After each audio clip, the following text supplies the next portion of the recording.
red is kind of my power color. Red is a timeless color. I don't think red is a trend at all. I'm wearing red right now. Beautifully.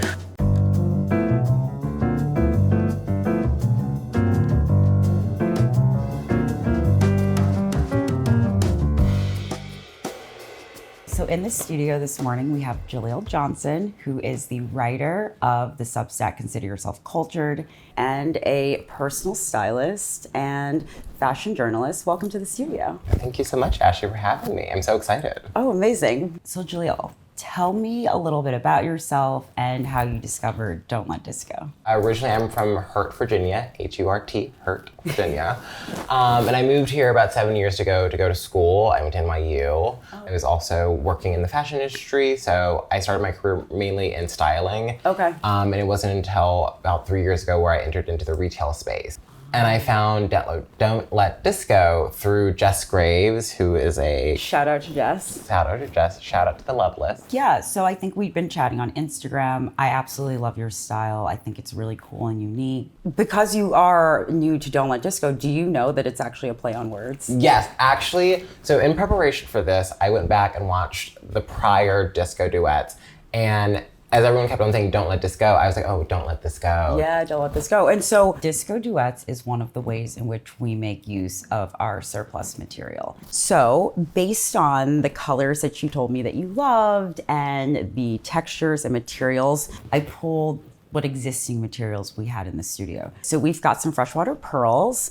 I love these coral pieces. I actually bought these in Miami like years ago. Like we've got some rock crystal, we've got some vintage African resin, and we've got some pressed glass. Our bead collection is like 15 plus years old. Like, oh, wow. It's me like taking apart vintage jewelry and like reimagining it. I definitely want to make a necklace, and I talked to you too prior to this. I wanted a piece that is really versatile. I am a Gemini, so versatility is really important to me. Oh, I love that. Let's get started.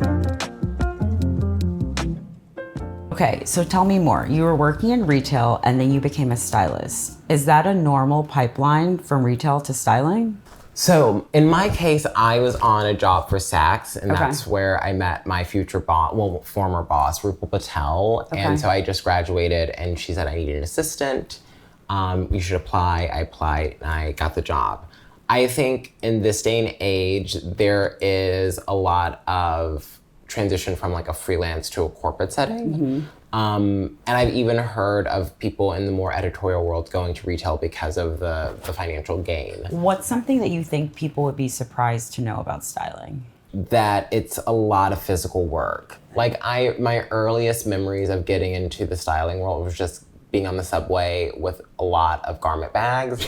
And then when I think back to how many garment bags I'd be carrying on the subway, I'm like, how did I actually do that? It was dead of summer, dead of winter, in the rain, in the snow. I've picked up garments in every weather. How important is jewelry when you're styling a client? When I was assisting, at first, I was first on the editorial background, so jewelry was really important. So we were pulling the Ben and Moons of the world, we were pulling the Cartiers, so it was like jewelry plays an important role, and I often see like jewelry as that punctuation point to an outfit. Agree. It's really, if you have those key jewelry pieces, it can just take it from a 5 to an 11. What are some of the trends that you're currently seeing across the jewelry landscape? Right now, I'm seeing a lot of C, like a lot of shells. Not as many pearls, but there are some pearls there, but I'm really seeing a lot of shells. I will say, I don't even really believe in trends. This comes up a lot with some of my clients. They don't think that they can wear shells during the winter time, where I'm always encouraging them to do so, because in the same way that you don't bring sand to the beach, you don't have to be so literal about when you're wearing shells. I think shells are truly timeless. The sea is a timeless thing, and I think it's such a beautiful thing to reference to in the winter. It's just very calming. Well, amazing, because we have some little shells too that I pulled out for your piece. Oh, you already found them. I love what you've created so far. What's going through your head? What are you thinking? And what's been like the most important thing to consider as you're laying out this design? So there are a few things. When you came to me to do this Disco Duet, I wanted a true blend of your world and my world. And so when you told me that the rock crystals was like the basis of a lot of your pieces, I was like, this is perfect. That'll be my foundation. And then I added in things that truly meant a lot to me. So red is kind of my power color. You know, it was very much a trend. Again, red is timeless. I don't think red is a trend at all. And I'm wearing red right now. Beautifully. Then I added in pearls because pearls are my birthstone. I'm a Gemini, again, like I said, so I love versatility. So I wanted pieces that could match with a lot of different pieces that you have in your closet. Well, these could also be really good worry beads too. A worry bead? What's a worry bead? Like, so like if you like need something to kind of like fidget with or like to meditate with. Yes. I also can see this as like a bracelet. I also love the idea of it as an anklet. I wore it as an anklet when I did. So normally I always ask people who their style cons are or who they would swap wardrobes with, but I want to ask you, whose jewelry box would you raid? Luca DeSanto, he designs for Prada. Like every time he posts a jewelry piece, I'm just like, I kind of need this. Yeah. Laurel Panton. Oh yeah. Fantastic taste. I would take her closet too. Let's just take everything. Take the whole thing, just raid her house. Even the kids. I will say that you can have fantastic taste in clothing and not have fantastic taste in jewelry. It's quite a skill set to have both. I totally agree. Who's your style con? So Jackie O, forever and always, is my style. Inspiration is my style con. And it's not only about like what she wore, even though she wore fantastic pieces, of course, but also just her attention to details, her decor, the way that she presented herself. I think people often think about style as just like the material, the physical, but I think it's a full encompassing. Yeah, I think you live it. It's a lifestyle. Yeah.